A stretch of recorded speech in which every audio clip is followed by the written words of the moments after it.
Welcome to Royal Rebounds TV, your favorite Sacramento Kings YouTube channel. The Kings continue their crusade to get back to the playoffs. Next up is the Charlotte Hornets. If you're a Kings fan, hit that like button down below and consider subscribing to the channel. So, Calvin, Friday's game is a big game for the Kings. Potential 4-game winning streak. Charlotte has been struck with a COVID bug.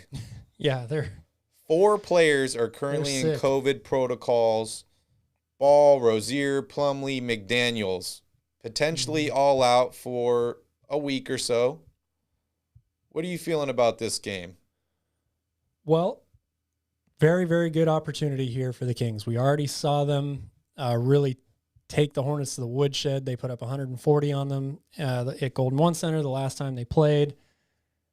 And, you know, the Hornets are an up-and-down team that scores a ton of points. Mm-hmm. They also give up even more points. They're dead last in the league in points allowed. They're dead last in assists allowed per game. Mm-hmm. So this is, again, a very winnable game for Sacramento. However, this is a team that still needs to be taken with caution. Everybody's going to say, oh, they got all these guys out, Ball's out, Rozier's out. Kings should dominate and win this game. Mm-hmm. And that might be true to a certain extent because we saw them dominate them with those guys in the lineup last time. However, the Hornets are a much improved team from last year, even though they don't play any defense. They're much, much better than they were last year.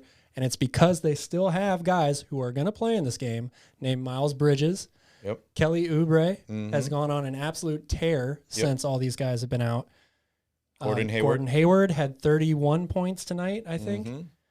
They've been getting really good bench production from P.J. Washington. They just called up James Bouknight, who's an excellent scorer himself from the G League. He's been dominating in the G League, scoring almost 27 a game.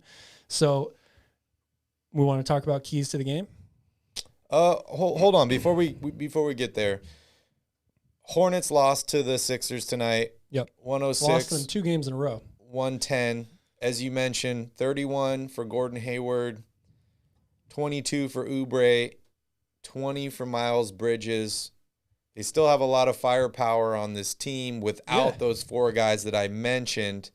But, yeah, let's jump into your keys. Just to piggyback off of that point, in the last 3 games for the Hornets, they're 1-2 in those games. But tonight, as you mentioned, Hayward 31, Bridges 20, Oubre 22.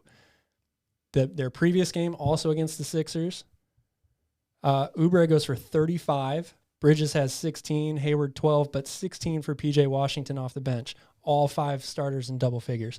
And then their game before that against Atlanta on the road, Bridges 32 points, Oubre 28, and Hayward 18. So these guys are still scoring a ton of points. It's not going to be, the Kings just gave up 130 to the Magic. These are all wing players, and the Kings don't have a lot of wing depth. Yes. So let's jump to your keys of the game. Well, my first key is just to continue off of what we're saying here, in that even though these guys are all out, they still have to take this team seriously.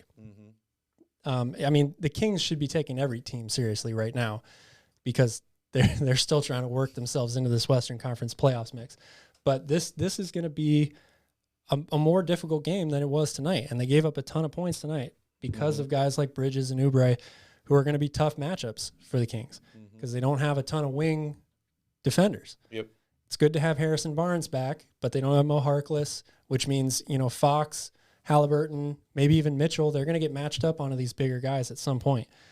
My second key is share the ball. As I mentioned, the Hornets are dead last in the league in allowing assists per game. It's almost 27, I think, a game.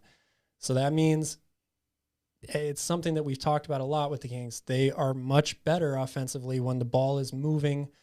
Certainly De'Aaron Fox. I think De'Aaron Fox is probably the only player that I feel comfortable just running complete ISO offense with and saying, go get us a bucket. The rest of them, they need to be running sets, moving the ball, not too much dribbling like we've seen sometimes from guys like Buddy Hield and even Tyrese Haliburton. Sometimes they can get a little too, and Davion Mitchell can all get a little too caught up in that.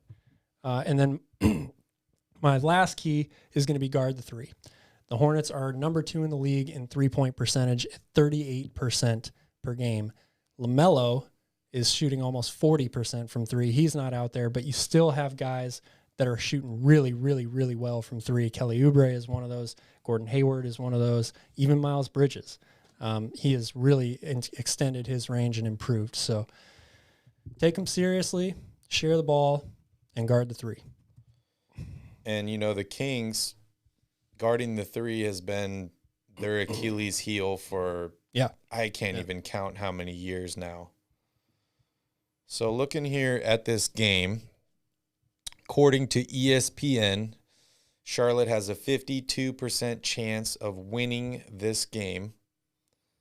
They're 14-13 on the season, 7-4 at home. The Kings are starting a 3-game road trip. Kings have been pretty good on the road, so it makes me feel a little bit better about that. Richaun Holmes, I think it's yet to I guess, we're yet to know exactly the extent of his eye injury and whether he'll be able to play on Friday. But I feel like that is a huge difference maker in this game. You look at the last game against Charlotte where the Kings put up 140 points. Richaun Holmes was a big part of that. Tyrese Haliburton was a big part of that. We've seen drop-offs from both of these guys when the other guy is not on the court, other than tonight. Yeah. Tyrese found other guys to pass to. Tristan Thompson is getting involved. He's playing well. Marvin Bagley is back playing well. So it's going to be a really exciting game. Do you want to make a prediction on this game? Yeah, I'll make a prediction. I think the Kings are going to pull this out. They're playing really, really well right now, and they've been shooting the ball much, much better. It's going to help, again, to play a team that doesn't guard very well. And I think you could see, even though Richaun Holmes might not be there, they might have a little bit of an advantage with somebody like Tristan Thompson and Alex Len inside, especially not having Plumlee for the Hornets. They're not an especially huge team. So I think Haliburton and Fox stay hot, and I'm going to say they win this game 121-115. What do you think we can expect from Buddy Hield in that game? If I had the answer to that, I would be a very rich man. He is so hard to predict. Right now, I'm willing to say, or how I feel right now, he's going to come out and shoot 3 for 13 from three.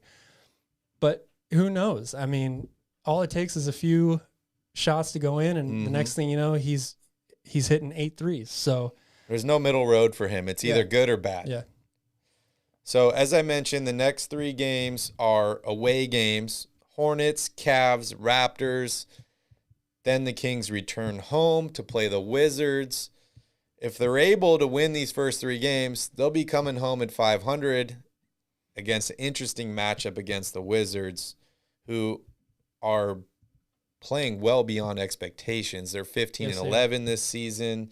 They seem to have turned the corner, and they seem to be a playoff team right now.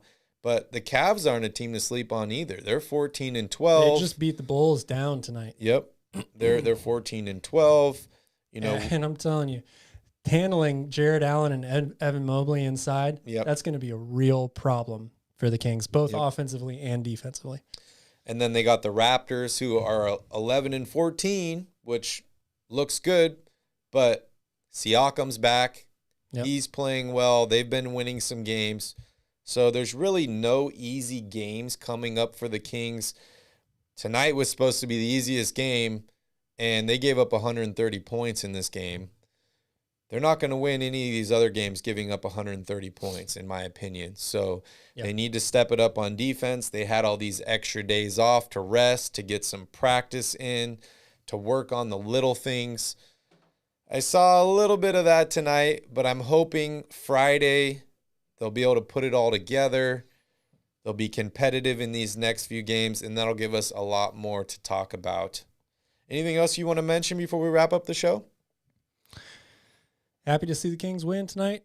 Happy to be back, sitting in this chair. Catch us all Friday morning for the Royal Report. It's our weekly Kings recap show. We have a good time. You can also catch us after each of these next 4 games. We do a post game after every single one. We would love to see you all there. Thank you for joining us. See you all soon. And in the meantime, go Kings.